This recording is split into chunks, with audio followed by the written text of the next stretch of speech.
Okay, good morning. This is Gary Hines in Career Strategy Forum on WGGT 92.9 FM and online at gtownradio.com. Today, we're going to switch gears a little bit and talk about another career option, starting a business. And so, as you all know that I do with my career strategy work and helping clients, they're usually either transitioning to new positions, looking for new industries, but sometimes people may just want to say, "Hey, I'm going to start my own business." So that's what we're going to do. That we're going to do and talk about today. So my guest is Adah Bush, and we have known each other for many, many years. So welcome, Adah. Welcome. Thank you for having me, Gary. I'm really excited to be part of your podcast. Oh, you're welcome. You're welcome. And you know what? Speaking of podcasts, I was just listening to these two women that I've been listening to lately. They're called I've Had It podcast. There's two white women with blonde hair that from the Midwest, but they're so funny. But they were saying how much like you can get lost in the podcast world today. There's so many out there. It's like amazing how many people are, even people that have TV shows like, you know, hosts like Rachel Maddow has a podcast and Nicole Mhm. Wallace has a podcast. But it's just where we are in the world today. Sure. But anyway, what I want to do is get started to ask you a little bit. If you can just talk a little bit about who you are and what your business is about and how you came about, all of that good stuff would be great. Okay, great. Well, thank you. My name is Adah Bush. I am actually originally from Utah. I came here like 25 years ago, eons, and I really enjoy Philadelphia area and enjoyed that. When I got here, I used in Utah. My career path has been varied. In Utah, I was a nonprofit. In Philadelphia, I got into the corporate world, working at GlaxoSmithKline. And then I transitioned to being a consultant where my company would send me to different pharmaceutical companies to upgrade their software, marketing, membership, contracting, pricing, sort of, and rebating systems. And then the shutdown happened, and I decided, we were late. I was laid off. There's a bunch of us that were laid off. And during the shutdown, I decided, I want to do something different. But I do enjoy the software world. So I taught myself HTML and CSS. I said, oh, I'm going to build websites, or do something like that. So I was doing that, and then I saw that there was something else, UX and UI, user experience and user interface, talking about how you can make the websites more user friendly. It's like, oh, this sounds interesting. So it's like shiny things. And I'm like, oh, that's cool. That's cool. So I learned about that. And then as I was delving into that, I came happenstance upon social media. Like, oh, this is really a way to grow your business. So I started learning more about social media. And then I came upon digital marketing, which kind of it's an umbrella for everything. It's like, oh wow, I think that's it. That's what I want to do. Go into digital marketing. So that's where I am now. And I started my own business, and it's been interesting because the statistics about small businesses failing within the first year or two are kind of sobering. And one thing that I noticed is that it's even worse for BIPOC, Black, Indigenous, people of color, small business owners. And I thought, you know what? I can use that information to target my business because I always want to make an impact in the world. I guess that comes from my nonprofit days and volunteering days. It's like, well, not very many BIPOC small business owners take advantage of digital marketing. I think, okay, let me go that way. That'll be my niche. And it's interesting because the social media, digital marketing, they're relatively inexpensive unless you're doing paid ads. But I mean, there are things that you can do and access that are really low in comparison to what traditional advertising used to be like. I Mhm. mean, newsprint, TV ads. I mean, you had to have a lot of money, and these things sort of dispersed over a bunch of people. And with social media and digital marketing, you can be more niche, you can be more targeted. Okay, what platforms can I go on that are more in line with my customer base, and where can I get the biggest bang for my little bit of money, Yeah. and you can also track the results of that. So it's like a win-win situation. And I talk informally with some of my friends, like small business owners, BIPOC business owners, like years ago, and they're telling me, I was like, why don't you get into digital marketing, with social media? It's like, I don't know how to do it. I'm scared. And one of the things that kind of, it just kind of illustrates to me, they're afraid they're going to get taken advantage of. I'm like, Mm-hmm. yeah. And Mm-hmm. that is so prevalent. I know myself, when I'm going to make a decision, I do a lot of research because I don't want to be taken advantage of. Right. So to me, it seemed like this is really a market and a niche that I really want to target, because I think that to build up BIPOC communities and is small businesses. I mean, studies have shown that small businesses can really drive a community towards economic recovery, economic survival, economic abundance, what do you want to call it? So I was like, okay, this is like goes hand in hand with me trying to make the world a better place, in my own little small way. Yeah, yeah, and that's interesting. You mentioned that because, and again, I'm going to. I have questions for you, but I'm probably going to go off Hmm. script every now and then. That's But okay. two things. First of all, just give me a quick overview of digital marketing, like what that entails, and then secondly, speaking of what you just did about BIPOC folks and businesses, how do you think the Hmm. climate is today? And you know what I mean when I mean climate, politically, economically, Hmm. etc., for small businesses. Okay. Digital marketing, it can be anything from like the website, how you design your website and what your website says about your company. It can be Google Business. When somebody Google, then their business pops up. That's a Hmm. form of social media marketing. And digital marketing kind of encapsulates everything: your website, your social media thing. Um, um, it's very strategic in terms of how you're going to market your company. You can think of it like an advertising type of a thing, if you instead of digital marketing. I hope that kind of explains a little bit more. In terms of the current political and socioeconomic environment, everything now, I hear people talking about, the fear and all that. But then you hear people who said, you know what? When times are bad, that's when you start your business. Hmm. That's when you're able to get a stronghold. And you look back on history, and that's what happened, and all the different downswings, businesses grew, and people were able to take advantage of that. Don't ask me why, but it's wow. So I was looking at that, I was like, okay, so I don't feel bad. I think that in terms of the whole political thing, oh gosh, uh, money will protect us. I hope so. Hate to say that, Yeah, but something's got to protect us because going hmm. forward looks a little scary. But anyway, but yeah, thanks for that information. And again, I think about what you just said. I think about people, all the businesses that got started during the pandemic and are still around, like anything that's remote, remote work, just things that people are doing virtually these days that they didn't even think about 5 6 years ago. So yeah, when times are hard and scary, I agree. That's a time to get moving and try to find that niche that you can fill. So that's always a good thing. Okay, what challenges did you incur, if any, while starting your business? um, Not knowing what I was doing. Hmm. It's like I had a general idea about what I wanted to do. I was like, okay, so just a lot of trying to, well, as you can see from my journey to where I am now, I was like, here, there, shiny things. Ooh, okay. And so it was just trying to find a focus. And I think the one thing that really helped is try to figure out what it is that you want to accomplish. What is your vision? What is your mission? What will make you happy?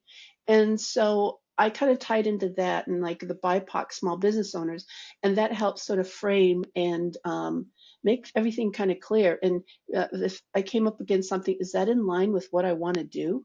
No, it's not really. It kind of helped provide little guardrails for it.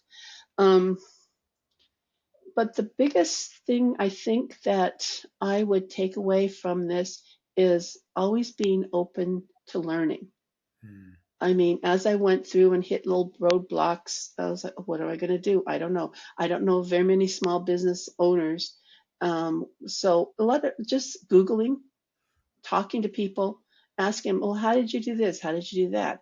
I think that the ability to continually put yourself out there and not be afraid to fail. And listening to inspirational things really helped me too, because one of the things that comes up is like, oh, I didn't make it. It didn't work out. I'm so sad. And you listen to people who have made it, so to speak. They said, I have failed so many times. I have lost so many businesses, but you just keep trying.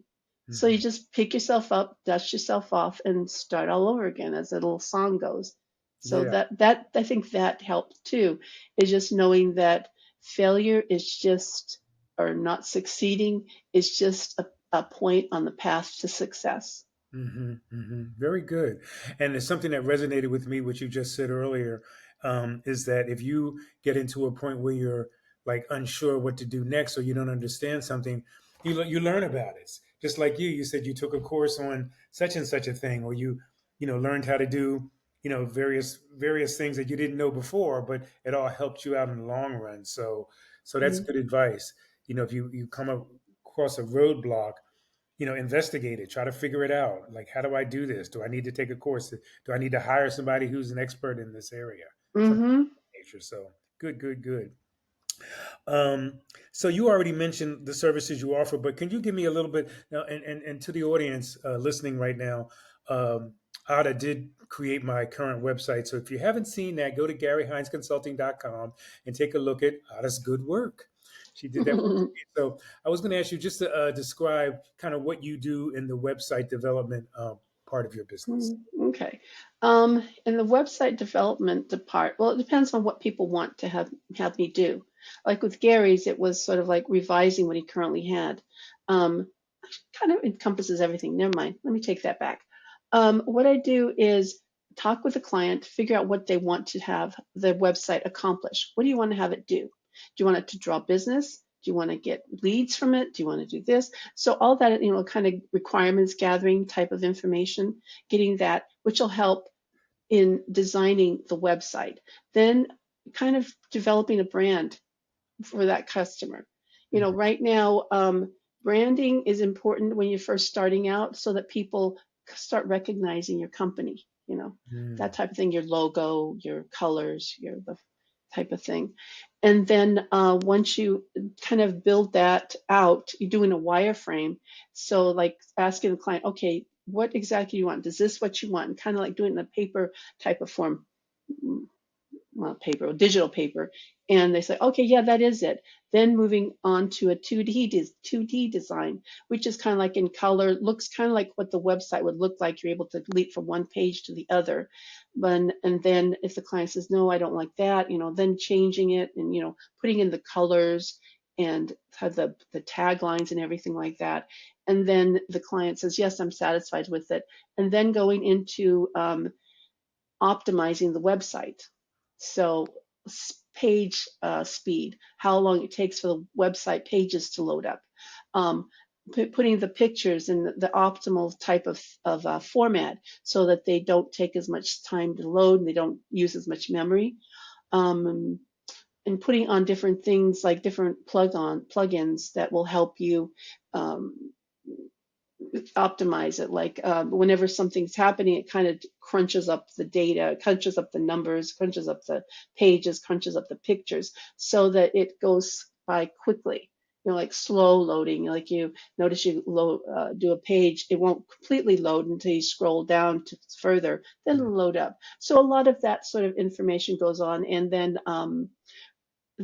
probably the big buzzword these days is keyword optimization, like making sure that your titles of your headlines will grab the reader, and also that whole optimization is working towards Google. Google has different algorithms which help um, figure out which websites and which data is going to be put in front of the user, the person searching. So all of that kind of goes into that last piece after everything is done. And then it's finally given over to the user, I mean, the person who asked for the website. And then, some training goes along with how to use the optimization tools and any training they need to update their website. Hmm. Well, that's kind of it in a nutshell.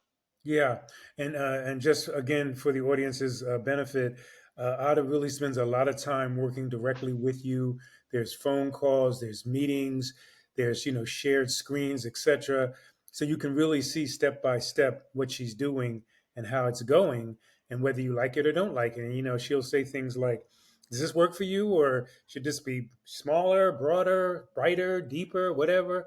So it's always those good things because truth be told, the last website that I had developed, I had basically no contact with the designer. Mm. He worked on it, on his own. He sent me emails every now and then, but it wasn't like the interactivity that Ada gives you when you work with her. So thank you for that. Well, well, thank you. One of the big things that I think that's important is building trust and helping people understand the potential for digital marketing.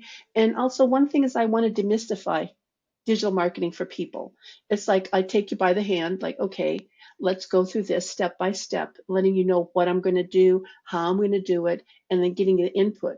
Because at the end of the day, if the customer doesn't like what you give them, that's not a success. You Right. know? Yeah. Customer is always king, right? In today's world. So how do you market your business? How do you market those web design and development sessions? How do you market? Right now, I am developing a campaign. Like I've been working on my website for a while, so I haven't really fully made it public. And so the part of thing, my whole social media campaign, my whole digital marketing campaign that I'm doing for myself is multi-pronged, and it's going to feature the website, social media. I'm on Instagram. I think I'm probably going to get on TikTok, and because TikTok and Instagram have featured different audiences, you know. And Facebook, I haven't really been on Facebook because, as you said, the current political climate, it got a little caustic for me. I'm like, Hmm. "Ugh." Yeah. So, and I'm not on Twitter either. So maybe I might go into Facebook in terms like a company profile type of thing. But it's going to be a campaign where I do a brand awareness, kind of get the word out about who I am, about what I do, and then also to kind of network also with other people. That's how I found Gary, just being a friend talking about what I'm doing. And from what I understand from people who are successful, it's the marketing piece because in doing the digital marketing, you're going to have to build that trust with the user, with the person that come in. With networking, you already kind of have a foothold in it because someone that you know is talking or referring you to someone else that they know. Right. So you kind of got a little bit of an edge there. So I think that from what people tell me who have made it, it's also networking. Networking is key because not only are you finding customers, you're also building a network, a support network of net mentors, which Hmm. is really key in terms of building your business and also building your own potential and fulfilling your own potential. Yeah, and that's key too for I think any job seeker, career changer. Hmm. Always have to be networking constantly. So I'm big on like always being prepared in case you run into somebody in an elevator. Do you have Hmm. your elevator speech together? And I would say the same thing would go for an entrepreneur, selling Hmm. a business. Do you so speaking of those kind of networking events and partnerships, do you have any or who do you work with right now? Anybody in particular, or any groups in particular that you do networking with? Not really, not right now. I was involved with one network, but they went by the wayside. So, but I'm involved with any type of thing for small businesses. Hmm. Like Pennsylvania has a couple, but they're going to be losing funding because of the current situation. Right. So I'm not sure how they are going to fare. So they said they're going to be starting to charge a fee, which I Hmm. understand. So, but I think the best thing to do is to um, identify small business organizations within your area and within your niche, or else just go for the general small business or organization from at the state level. You can Google it, different organizations for small businesses too. Hmm. So. Yeah. It's and you can get a lot of like information about workshops, and most of them are more virtual than in person these days. Hmm. So you this one, I can't remember what it's called. They actually offer mentors, free mentorships. Hmm. So I mean, it's definitely worth it to Google. Yeah, I took back about 10, 11 years ago, took a course at Temple, a small business development center they have there. And those are throughout the region. Like a lot of campuses have them. I think Widener and I'm sure Penn and Drexel, they all have small business development centers. And you can get a lot of information there about a business because that was my next kind of question was about like paperwork because what I know personally, when I was a landlord at one point, when I was renting my house out, that Philadelphia, at least the city, uh, makes it really difficult for a business owner to make sure they have the right filings, they have the right tax information. Have you gone through any of that? Because you're in Monco, right? Montgomery County. Yes, I am. Yeah. What's funny is that you're gonna laugh. YouTube. Right, right, right. YouTube, and then they give a lot of different influencers who have done because they're doing the same thing, and one guy suggested doing the LLC in Delaware. So Mm, I've started down that path and using the company that he recommended, and so it's you're right, starting a business, it's all these different things, these different facets, like invoicing, keeping track of money. The state now sends you a quarterly thing to pay your taxes quarterly. You're like, oh, I haven't made anything, so right, let's right. order, so there is a lot. And thank goodness I'm just a one person business. I mean, having to deal with employees' wages and taxes and all that stuff. I was like, ooh, that'd be scary. But I, Hmm. I think the best thing to do is to ask people who have started their own business. Again, the networking, Right. and then Googling, and then YouTube. I swear, YouTube is just a wealth of information, and finding influencers that you can trust is really key too. You Right. don't really want to just take information from anybody, because I know that people have been burned, like taking economic information from people, Mm, financial information, like, ooh, well, don't do that. But just being mindful of the who you're taking information from, and double checking that it is good, like Googling it, and talking with other people, yeah. vetting definitely vet the information. Right, right. Yeah, it's interesting. Like my experience on networking, and it's funny, it's kind of like a double-edged sword there because I feel like I've in the past, I've gone to many network type of events and I've met people and I've exchanged cards and that kind of thing, but then there's no follow-up. It really Hmm. drives me crazy when, somebody says, "Oh, I really like what you do," or "I've seen your site," or "I've seen your post and I really like that. And so let's get together." And then it just never happens. And I don't know whether that's just the state of the world today. People are so busy or they got so many other things going on that they really can't get back to you when they say they're going to get back to you. So, but yeah, networking I still think is number one for any job seeker, career changer, anybody Hmm. transitioning. You got to get out there and talk about what you do, right? Right. And how does AI help with that? Speaking of this guy's segued into AI, tell me about your uh, AI stuff. Okay, AI. AI, artificial intelligence, really has the ability to simplify and make your work easier. And it's funny, YouTube, there was, speaking of YouTube, there was one thing that people who are like YouTube, AI gurus or whatever, go-to people, they say they wouldn't be surprised to see the first $1 billion company headed by one person because of AI. Mhm. That's the power of AI. I mean, right now you see Chat GPT and Grammarly, these tools that'll help you, like Grammarly will help you revise your writing and make it very crisp and clean and very right to the point. And Chat GPT, I mean, you hear people talking about using it to with their own life, like, okay, this is the type of person I'm dealing with, can you tell me how to deal with them, and chat gpt is doing it. can Yeah. and you know can you help me do a digital marketing campaign, and chat gpt will help you. Again, you have to like vet the information, because Chat GPT and any of the AI LMs, they can hallucinate.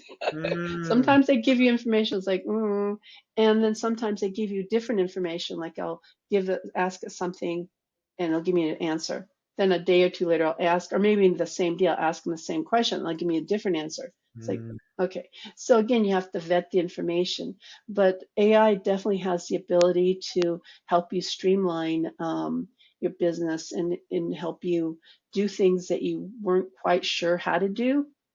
Like, oh, can you help me do a spreadsheet for my business expenses? It can mhm, help you do that. Can you yeah, help me do a template? So it's able to help, I think, small business owners a lot. mhm, And some of the things, let me see, it can help you if you have a social media campaign right now or platforms account, then you can ask it to help you write your social media content. mhm, You can help it like, okay, help me revise this. I want to do my sole content on this. Can you help me suggest some ideas? Can you right. help me revise that? So you can really use it to further whatever it is you're doing, and it really cuts down on the research time. Mhm, mm, And I mean, it's phenomenal. I'm hooked on it. And yeah. I'm so hooked on it that I decided to go into AI. I was just telling you recently that I learned Python, which is like the basic language for AI, and I'm beginner still. I'm working my way to intermediate, and then I'm taking an AI course, an artificial intelligence course. And I've only been doing that for like a week or so, but it's kind of interesting because they're talking about algorithms, how the AI, how you teach the AI to do algorithms. Like, Mhm, okay, mhm. so I think that it definitely has a space and a place for small businesses. Oh, great, great. Yeah, I'm getting used to using it as well. And I was wondering, do you have a preference of Chat GPT versus Claude, which I've been hearing a lot about, and Copilot and some of these other ones, or is Chat like the standard right now? Chat Well, GPT. yeah, I like ChatGPT because that was like one of the first ones to come out. So they revised it a lot. And they came out with this new version. I can't remember what it is, a couple of days ago or a week ago, and there's some bugs in it, but I haven't upgraded my version yet, so I'm still using the basic. Hmm. Okay. And so, but I really like ChatGPT. Some of the other ones, I don't know whether it's because I'm used to using ChatGPT, but I find them more difficult because, again, like I learned on ChatGPT, Hmm. Yeah, it kind of yeah, trains you. So, makes but I sense. think if I use them more, I would probably find differences and Hmm. that I would like, So Yeah. I think I might investigate that. Okay. Good, good, good. So I can't believe we only have a couple of minutes left out of this 30 minutes. Can you believe it has passed on that long? No. So I wanted to just kind of close with having you give any final thoughts on people starting a business, and also if people want to get in touch with you, how do they do that? Oh gosh, that's a good question. I have I totally, well, you know what? Let me give you my email address. Sure, that'll It's be my name, Adah, ADAHBUSH at gmail.com. Because, like I said, I'm working on everything. They haven't quite yet become, haven't quite materialized yet. So it's audahbush at gmail.com. So feel free to drop me a line. And a closing thought is that if small businesses, if you want to do one thing for your business that you haven't done, that is to optimize your Google business profile. It's out there, it's free, and just so you'll show up in local searches and maps. You can add your photo, hours, website links, services, etc. And it builds trust and credibility, and also feeds into both social media and digital marketing, into the Mhm. SEO visibility and optimization. So, Yeah, yeah, great, great advice. Well, thank you so much, Ada Bush. I appreciate you coming on today and talking to me. And yeah. we'll probably have to have you back again at some point to talk about other subject matter. But anyway, folks, you've been listening to Gary Hines Career Strategy Forum on G Town Radio, WGGT FM 92.9 FM, and at gtownradio.com. We will see you next month when we'll be talking again about some career related activities. Again, I'm on the second and fourth Saturdays from 11 a.m. to 12 noon. Thank you so much, Adah. You're welcome. Thank you for having me. Take care. You too. Bye bye.